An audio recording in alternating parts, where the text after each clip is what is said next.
दोस्तों नमस्कार, जोहार। चलिए जानते हैं झारखंड सूबा की ताज़ा खबरों को, लेकिन उससे पहले अगर आपने अभी तक इस चैनल को सब्सक्राइब नहीं किया तो सब्सक्राइब कर लें, जिससे कि आपको झारखंड सूबा की ताज़ा खबर रोजाना मिलती रहे।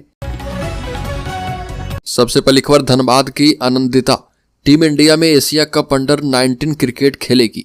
धनबाद की आनंदिता किशोर का चयन अंडर 19 भारतीय महिला क्रिकेट टीम में किया गया। यह उपलब्धि हासिल करने वाली वो धनबाद की पहली क्रिकेटर बन चुकी है। ऑलराउंडर आनंदिता मलेशिया में 15 दिसंबर से होने वाले एशिया कप क्रिकेट टूर्नामेंट में टीम इंडिया का प्रतिनिधित्व करेगी।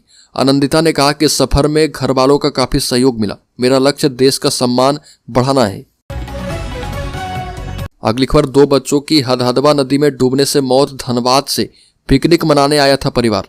गिरिडीह में हदहदवा नदी के गहरे पानी में डूबने से 2 बच्चों की मौत हो गई। दोनों ही सगे भाई थे और धनबाद से परिवार संग धनवार के घोड़ा थंबा ओपी स्थित हदहदवा नदी के पास पिकनिक मनाने पहुंचे थे। परिजनों को बिना बताए दोनों नहाने के लिए पानी में उतर गए और यह हादसा हो गया। मृतकों की पहचान विशाल कुमार 12 वर्ष और विक्रम कुमार 7 वर्ष के रूप में की गई है। अगली खबर, झारखंड में 2 से 3 डिग्री सेल्सियस गिरेगा पारा, बढ़ेगी ठंड। 5 डिग्री के साथ गढ़वा सबसे ठंडा जिला। बंगाल की खाड़ी में बन रहे साइक्लोनिक सर्कुलेशन का असर खत्म होते ही आसमान साफ हो गया है। इससे अधिकतम और न्यूनतम तापमान में गिरावट भी आ रही है। राज्य के कई जिले के न्यूनतम तापमान में कमी दर्ज की गई। वही माना जा रहा है कि न्यूनतम तापमान में 2 से 3 डिग्री सेल्सियस की गिरावट और भी हो सकती है और इससे ठंड बढ़ेगी। अगली खबर, गुमला में मसाला व्यापारी के घर लूटपाट, विरोध करने पर महिलाओं के साथ मारपीट भी की। 8 लाख रुपए कैश ले गए बदमाश। गुमला सदर प्रखंड क्षेत्र के टोटो में रात के 12 बजे नकाबपोश अपराधियों ने घर में घुसकर मसाला व्यवसायी के घर लूटपाट की। वारदात के वक्त घर में महिलाएं और बच्चे ही थे। लूट का विरोध करने पर अपराधियों ने उनकी पिटाई कर दी। लगभग 8 लाख रुपए नगद एवं 7 लाख रुपए के जेवरात की लूट हुई है। इधर इस घटना के बाद क्षेत्र के व्यावसायिक वर्गों में आक्रोश फैला हुआ है। मसाला व्यवसायी ओम प्रकाश गुप्ता ने बताया कि 4 की संख्या में अपराधी चेहरे पर नकाब लगाकर अंजन रोड दुर्गा मंदिर के पास स्थित घर में घुसे थे। अगली खबर, राज्य के लातेहार जिले में यात्रियों से भरी बस और ट्रक की आमने सामने टक्कर। लातेहार में सुबह यात्रियों से भरी बस और ट्रक की टक्कर में 2 लोग गंभीर रूप से जख्मी हो गए। ये हादसा चंदवा थाना क्षेत्र के NH 39 सड़क के हिंडालको नर्सरी के पास हुआ। घायलों को रिम्स रेफर किया गया है और इधर टक्कर के बाद ट्रक पर लदा लोहे का पाइप सड़क पर गिर गया, जबकि बस का अगला हिस्सा पूरी तरह से क्षतिग्रस्त हो गया। अगली खबर, राज्य के 9 डॉक्टरों को गैंगस्टर प्रिंस खान ने दी धमकी। कहा कि रंगदारी दो वरना जान जाएगी। वासेपुर के भगोड़े गैंगस्टर प्रिंस खान के नाम पर धनबाद जिले के 9 बड़े डॉक्टरों से रंगदारी मांगी गई। प्रिंस के गुर्गे मेजर के नाम से डॉक्टरों को रंगदारी के लिए व्हाट्सएप कॉल करने के साथ मैसेज भेजे गए। रंगदारी नहीं देने पर जान से मारने की धमकी दी गई। लगातार धमकियों से परेशान राज्य के डॉक्टरों ने इंडियन मेडिकल एसोसिएशन की धनबाद शाखा को इससे अवगत करवाया और इसके बाद IMA के प्रदेश अध्यक्ष डॉक्टर AK सिंह के नेतृत्व में डॉक्टरों का एक प्रतिनिधिमंडल राज सिन्हा के साथ मुख्यमंत्री से मिला और सुरक्षा को लेकर ज्ञापन सौंपा है। अगली खबर, सरायकेला में 40 जोड़े बैल पकड़े गए। STF ने 4 तस्करों को भी अरेस्ट किया। बंगाल ले जाने की तैयारी थी। बता दें कि सरायकेला खरसावां जिले की पुलिस द्वारा गठित STF ने गौ तस्करी के बड़े रैकेट का खुलासा किया। STF ने कुचाई थाना क्षेत्र से तस्करी के लिए लेकर जाए जा रहे करीब 40 जोड़ी बैल को पकड़कर कुचाई पुलिस को सौंप दिया। हालांकि यह कार्रवाई बेहद ही गोपनीय तरीके से की गई। STF ने 4 तस्करों को भी अरेस्ट करके पुलिस को सौंपा है। हालांकि इसकी आधिकारिक पुष्टि नहीं हो पाई है। पश्चिमी सिंहभूम जिले के चक्रधरपुर से निकलकर ग्रामीण रास्तों से गौ तस्कर टोकरो होते हुए सरायकेला जिले के कुचाई सीमा में प्रवेश करते हैं और चांडिल और निमडी के रास्ते सीधे तिरुल्डी होते हुए बंगाल में प्रवेश कर जाते हैं। अगली खबर, लोन दिलाने के नाम पर साइबर ठगी करने वाले गिरफ्तार। बिहार का है मास्टरमाइंड। धनबाद में ऑनलाइन लोन दिलवाने के नाम पर साइबर ठगी करने वाले 3 लोगों को गिरफ्तार किया गया। तीनों ही नगर सेक्टर 3 में किराए के मकान में रहकर ठगी का कारोबार चला रहे थे। मास्टरमाइंड ठगी में शामिल अपने साथियों को सैलरी भी देता था।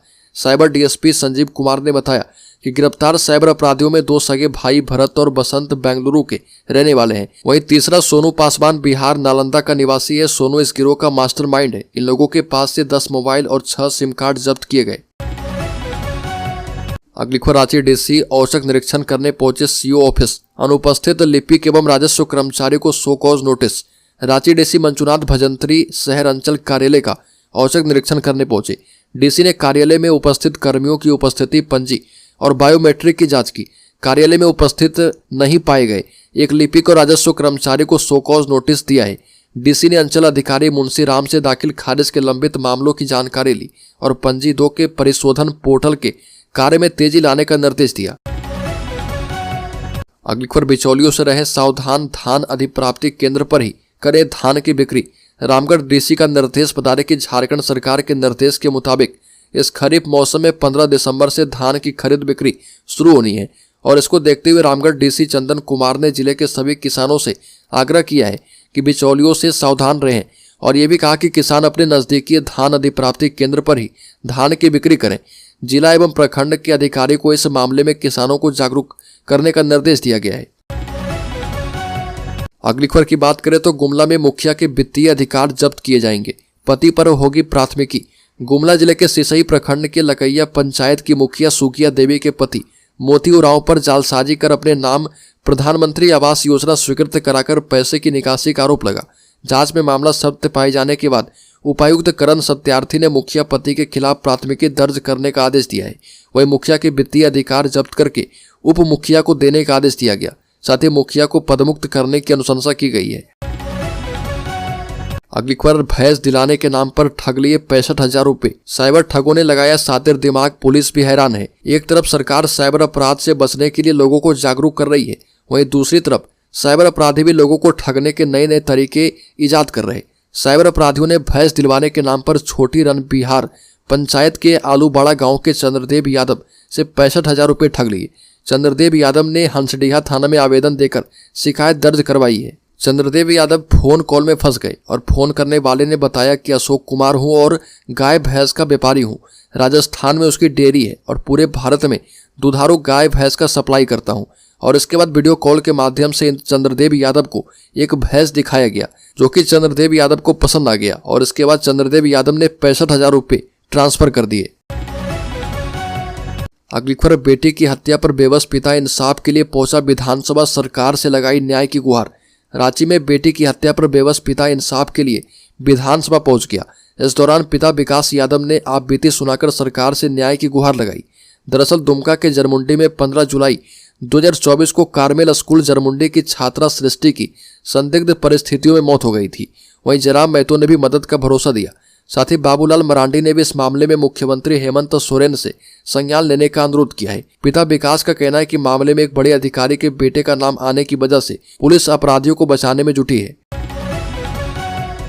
अगली खबर, सरकारी स्कूलों में होगा झारखंड ओलंपियाड की परीक्षा।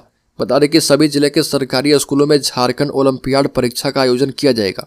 इसको लेकर प्रथम चरण की परीक्षा का संचालन 19 एवं 20 दिसंबर को किया जाएगा। यह जानकारी देते हुए जिला शिक्षा पदाधिकारी जगन्नाथ लोहरा ने बताया कि इस ओलंपियाड परीक्षा में 7वीं कक्षा से लेकर 9वीं कक्षा के 1975 परीक्षार्थी शामिल हो पाएंगे। अगली खबर, बीजेपी ने कहा कि झारखंड में लौट रहा जंगल राज। झारखंड प्रदेश भाजपा के कार्यकारी अध्यक्ष और पूर्व सांसद डॉक्टर रविंद्र कुमार राय ने राज्य में विधि व्यवस्था को लेकर हेमंत सोरेन सरकार पर बड़ा हमला किया। प्रदेश कार्यालय में प्रेस कॉन्फ्रेंस को संबोधित करते हुए उन्होंने कहा कि राज्य में हाल के दिनों में पूर्वी सिंहभूम, पश्चिमी सिंहभूम, लातेहार, चतरा सहित अन्य जिले में जिस तरह की वारदातें हुई उससे यही लगता है कि झारखंड जंगल राज की तरफ बढ़ रहा है। यह भी कहा कि चाईबासा में पिछले 5-6 दिन में कई हत्याएं हुई है।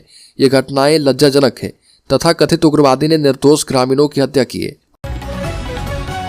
अगली खबर, ओडिशा के सिमलीपाल से भागी जीनत ने 14 घंटे बाद किया भैंस का शिकार। झारखंड के कई गांव में लगी धारा 144। ओडिशा के सिमलीपाल टाइगर रिजर्व से भागकर झारखंड पहुंची बाघिन जीनत दिन भर चाकुलिया वन क्षेत्र के चिया बांधी जंगल में रही। 19 दिन पहले 24 नवंबर को सिमलीपाल टाइगर रिजर्व से निकली थी और गुड़ाबांधा के रास्ते चाकुलिया नया ग्राम राजबासा होते हुए चिया बांधी पहुंची। वन विभाग की टीम ने बाघिन को पकड़ने के लिए भैंस को जंगल में बांधकर छोड़ दिया ताकि बाघिन उसका शिकार करे और उसे बेहोशी का इंजेक्शन लगाया जा पाए। लगभग 14 घंटे के बाद बाघिन ने भैंस पर हमला किया और मौका देखकर ओडिशा वन विभाग की टीम ने बेहोश करने के लिए बाघिन पर इंजेक्शन फायर किया, परंतु निशाना सटीक नहीं बैठा। अगली खबर, झारखंड की बिरहोर जनजाति पहली बार बाल विवाह के विरुद्ध आंदोलन से जुड़ी। झारखंड में बिरहोर जनजाति के लोग पहली बार गिरिडीह में बाल विवाह के खिलाफ आंदोलन से जुड़े हैं। बाल अधिकारों के संरक्षण के लिए काम करने वाले एक संगठन ने यह जानकारी दी। बिरहोर जनजाति अर्ध यायावर जनजातीय समुदाय है और वह अपनी आजीविका के लिए वनों पर आश्रित रहती है। बिरहोर लोग आर्थिक एवं सामाजिक रूप से काफी पिछड़े हुए हैं। बाल अधिकारों के संरक्षण के लिए काम करने वाले संगठन just rights for children alliance ने कहा कि झारखंड के गिरिडीह जिले में कुछ भिन्न हुआ है और पहली बार बिरहोर समुदाय के सैकड़ों लोग एक सामाजिक मुद्दे के साथ आंदोलन में जुड़े हैं। अगली खबर, मुख्यमंत्री हेमंत सोरेन ने पत्नी संग बाबा बैद्यनाथ धाम में की पूजा, राज्यवासियों की खुशहाली की कामना की। मुख्यमंत्री हेमंत सोरेन और उनकी धर्मपत्नी एवं विधायक कल्पना सोरेन ने देवघर स्थित बाबा बैद्यनाथ धाम मंदिर में पूजा अर्चना की। तीर्थ पुरोहितों ने वैदिक मंत्रोच्चार के साथ पूरे विधि विधान के साथ संपन्न करवाया। मुख्यमंत्री और विधायक ने भोलेनाथ का जलाभिषेक करके झारखंड की सुख समृद्धि, उन्नति और खुशहाली की कामना की। अगली खबर, झारखंड विधानसभा में हेमलाल मुर्मू के बयान पर चंपई सोरेन ने कहा कि उनका ऐसा बयान देना नैतिक पतन है। झारखंड विधानसभा सत्र के दौरान झारखंड मुक्ति मोर्चा विधायक हेमलाल मुर्मू ने चंपई सोरेन पर ऐसी टिप्पणी की कि बवाल मच गया। रविंद्रनाथ महतो ने उक्त टिप्पणी को सदन की कार्यवाही से हटाने की बात कही, तब जाकर मामला शांत हुआ यूं कि विधानसभा की कार्यवाही के दौरान हेमलाल मुर्मू ने कहा कि चंपई सोरेन के खिलाफ असंसदीय भाषा का प्रयोग कर दिया और चंपई सोरेन ने भी उनकी टिप्पणी का जवाब देते हुए इसे नैतिक पतन करार दिया। अगली खबर, झारखंड के शेयर होल्डर्स इन्वेस्टर्स के लिए बड़ी खबर, सेंसेक्स 843 अंक की तेजी के साथ 82,133 पर बंद। निफ्टी भी 219 अंक चढ़ा। एफएमसीजी सेक्टर सबसे ज्यादा चढ़ा। सेंसेक्स 13 दिसंबर को 843 अंक की तेजी के साथ 82,133 के स्तर पर बंद हुआ। कारोबार के दौरान सेंसेक्स दिन के निचले स्तर 80,082 से 2,131 अंक संभलकर डे हाई 82,213 के स्तर पर पहुंच गया था।